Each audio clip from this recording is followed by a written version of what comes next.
Hello students. BTech second year civil engineering के students Laplace transform पढ़ रहे हैं। वो अभी तक Laplace transform of a function divided by T पढ़ चुके हैं। आज का टॉपिक है Laplace transform of a function when it is multiplied by t। Okay, तो इस बात को थोड़ा सा पहले हम समझ लेते हैं। बच्चों, हमने ये पढ़ा हुआ है कि Laplace transform of exponential function is 1/s minus a. लेकिन तब क्या होगा कि यदि इसी एक्सपोनेंशियल फंक्शन को हम t से मल्टीप्लाई कर दें, तो वही केस हम यहाँ पर डिस्कस करने वाले हैं।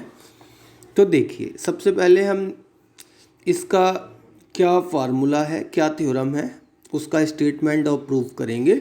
उसके बाद इस पर एक या दो क्वेश्चन हम सॉल्व करते हैं। ठीक है, लीजिए। Laplace transform of a function when it is multiplied by t। Okay, तो हमारा सबसे पहले एजम्पशन है कि let Laplace transform of F T is F S. यानी कि हमने फर्स्ट लेक्चर में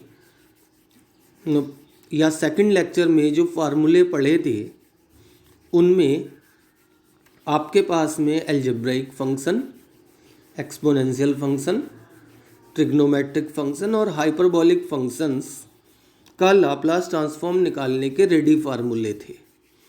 उन फार्मूलों का लाप्लास ट्रांसफॉर्म आप पे आता है ना।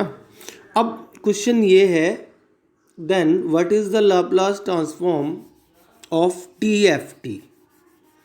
यानी एफ टी का लाप्लास ट्रांसफॉर्म आपको पता है, तो टी एफ टी का क्या होगा। It is given by the Laplace transform of T F T is -1 into D over D S of F S. तो ठीक है, इसी का एक्सटेंशन फॉर्म भी है, जनरल फॉर्म देख लीजिए। The Laplace transform of T raise to N F T is equal to -1 raise to power N D N over D S N of F S. तो ठीक है, इसका प्रूफ करना start करते हैं। हमें पता है the Laplace transform of F T is equal to F S, which is given by a integral 0 to infinite e raise to power S T F T D T. ये जो हमारे पास equation number 1 है, इस equation को हम differentiate कर रहे हैं with respect to S. S के रेस्पेक्ट में हमने डिफ्रेंशिएट किया, तो देखिए ये बन गया है D over D S of F S, और राइट हैंड साइड में भी D over D S of the integral. ये जो डी ओवर डी एस है, इसे हम डिफ्रेंशिएशन कर रहे हैं एस के रेस्पेक्ट में राइट हैंड साइड को। तो इंटीग्रल साइन होने की वजह से ये ऑर्डिनरी डेरिवेटिव इंटीग्रल के अंदर आ जाएगा और ऑर्डिनरी डेरिवेटिव चेंज हो जाएगा पार्शियल डेरिवेटिव में। ये लेबनिज का रूल है। तो इस रूल की हेल्प से ये जो ऑर्डिनरी डेरिवेटिव था वो अंदर आ गया है, और ऑर्डिनरी डेरिवेटिव केवल उसी फंक्शन और पार्शियल डेरिवेटिव बन गया है। ये केवल उसी फंक्शन को डिफरेंशिएट करेगा जिस फंक्शन में एस है। तो देखिए, ये फंक्शन डिफरेंशिएट करेगा e raise to power minus S t को। तो नेक्स्ट स्टेप में जैसे ही हमने डिफरेंशिएट किया है, तो ये बन गया है 0 to infinite minus T E raise to power minus S T F T D T. इसमें नेगेटिव साइन हमने बाहर ले लिया है। 0 to infinite E raise to minus S T T F T D T. हमने नोटिस किया है कि फर्स्ट स्टेप में हम लाप्लास ट्रांसफॉर्म ऑफ टी कर रहे थे, लेकिन यहाँ पर Laplace transform of T F T बन गया है, लेकिन विद नेगेटिव साइन। तो नेक्स्ट स्टेप में देखिए, यानी कि D F S over D S is equal to minus Laplace transform of T F T. इसे हमने सिंप्लीफाई किया है, तो ये बन गया है Laplace transform of T F T is -1 into D over D S of F S. तो हमने फर्स्ट ऑर्डर के लिए ये करके दिखा दिया है। इसी रिजल्ट को एक्सटेंड किया जा सकता है up to function F T multiplied by T raise to power N. ठीक है, तो इस थ्योरम का, इस रिजल्ट का यूज़ करके हम लोग एक क्वेश्चन सॉल्व करते हैं। क्वेश्चन है find the Laplace transform of sine A T. जैसा कि हम पहले ही जानते हैं, साइन ए टी का लाप्लास ट्रांसफॉर्म हमें फार्मूले से पहले ही पता है। तो साइन ए टी का लाप्लास ट्रांसफॉर्म मैं बता देता हूँ आपको। देखिए एक मिनट, ये कुछ क्वेश्चन को सॉल्व तो किया है, किसी और पैटर्न से किया है। मैं इस पैटर्न को भी समझा देता हूँ आपको और दूसरे पैटर्न को भी समझा देता हूँ। फिलहाल मैं जिस पैटर्न से समझाना चाह रहा हूँ वो पैटर्न ज़्यादा इजी है, तो मैं उसी पैटर्न से एक बार आपको बता देता हूँ। ये क्वेश्चन आपको सॉल्व करना है। देखिए, मैंने मान लिया है, यानी कि हमें फार्मूले से पता है Laplace transform of A T is equal to A upon S square plus A square, ये होता है। तो Laplace transform of T sine A T is equal to minus D over D S of A upon S square plus A square. यानी कि मुझे right hand side का derivative निकालना है।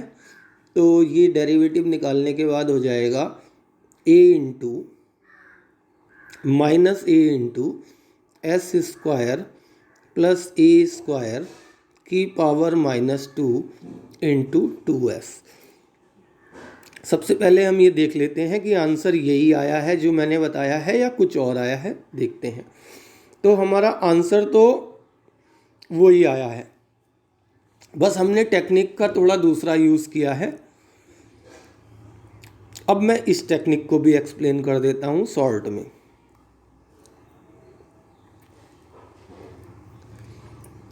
इस टेक्निक में इतना लंबा इस वजह से हुआ है, सॉरी,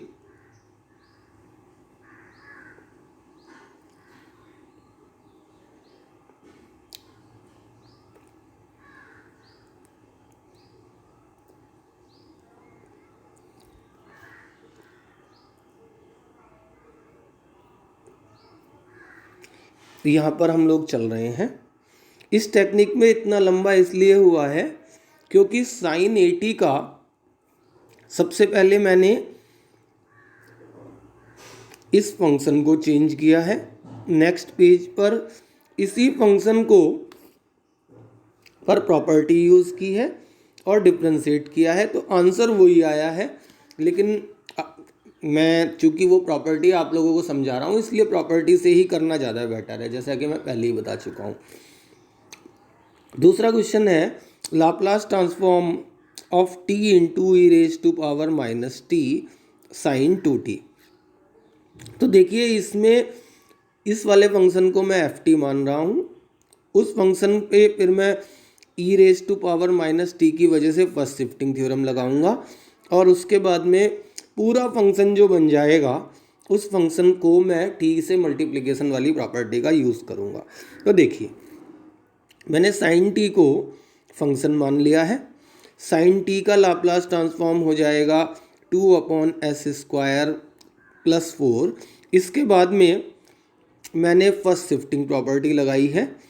फर्स्ट शिफ्टिंग प्रॉपर्टी में Laplace transform of -t sine 2t is equal to F s plus a, यानी कि इक्वेशन नंबर 1 में जहाँ पर भी एस लिखा है वहाँ पर मुझे एस प्लस 1 लिखना है। तो ये हो गया है 2/s+1 का स्क्वायर प्लस 4, इक्वेशन नंबर 2 आ गई है। उसके बाद में थोड़ी देर के लिए ये जो पूरा फंक्शन यहाँ तक हमने सॉल्व किया है इक्वेशन नंबर 2 तक, इसे थोड़ी देर के लिए यदि मैं f1 मान लूँ तो जो हमारा क्वेश्चन था उसमें जो फंक्शन है वो इक्वेशन नंबर 2 में आने वाले फंक्शन का t टाइम मल्टीपल है। तो अब मैं मल्टीप्लिकेशन बाई t प्रॉपर्टी का यूज़ करूँगा। तो ये बन गया है, देखिए, Laplace transform of f1 is equal to f1s। तो Laplace transform of t into f1t is minus d/ds of f1s। तो लेकिन इक्वेशन नंबर 2 में मैं निकाल चुका हूँ Laplace transform of f1 is 2/s+1 का स्क्वायर प्लस 4, यही f1s है। अगले पेज पे मैं इसे सॉल्व भी कर देता हूँ। तो देखिए, तो मुझे यानी कि it is minus d/ds of 2/s+1 का स्क्वायर प्लस 4, यानी कि मुझे इसका डिफ्रेंशिएशन करना है। मैंने डिफ्रेंशिएशन किया है। ये जो टर्म डिनोमिनेटर में थी, न्यूमरेटर में तो कांस्टेंट है, कांस्टेंट को बाहर लिख लिया है। डिनोमिनेटर में जो टर्म है उसे न्यूमरेटर में लाके -1 पावर्स कर दिया है। अब इस वाली टर्म को मैं डिफ्रेंशिएट कर रहा हूँ तो ये आ गया है -2 into -1s+1 whole square plus 4 raise to power -2 into 2 time of s+1। ये सिंप्लीफाई करते ही मुझे आंसर मिल गया है। तो ठीक है बच्चों, ये वाली प्रॉपर्टी भी कंप्लीट हो गई है। नेक्स्ट वीडियो जल्दी से जल्दी भेजा जाएगा। ओके।